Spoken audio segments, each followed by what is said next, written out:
বিখ্যাত জানবাড়ির জাগ্রত মা কালীর একটি মন্দির আছে, যা ৫০০ বছরেরও বেশি পুরনো। কথিত আছে বহু বছর আগে এখানে জঙ্গল ছিল। মাটির ঢিপির ওপর মাটির মা কালীর মূর্তি ছিল। ডাকাতের দল ডাকাতি করতে যাওয়ার আগে মায়ের পুজো করতেন। মন্দিরের পাশে একটি পুকুর ছিল।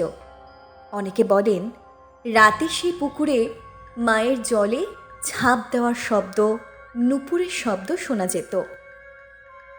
পরে নতুন করে মায়ের মন্দির, মায়ের বিগ্রহ সিমেন্ট দিয়ে তৈরি করা হয়। সেই সময় থেকে এখনও মা প্রতিনিয়ত ভক্তদের মনস্কামনা পূরণ করছেন। জানবাড়ি খ্যাত এই জাগ্রত মা কালীর কাছে মন থেকে মনস্কামনা জানালে মা তা পূরণ করেন। মাকে মন থেকে যে কোনো সমস্যা জানালে মা কাউকে ফেরান না। মায়ের কাছে পুজো দিয়ে মনস্কামনা জানাতে হয়। বর্তমানে এই কালী মায়ের পূজারিণী হলেন মনসা কন্যা। সকাল সন্ধ্যা এখানে মায়ের নিত্য পুজো হয়।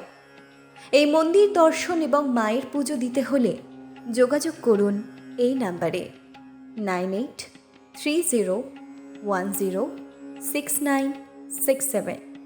ঠিকানা জানবাড়ি মন্দির, হাওড়া।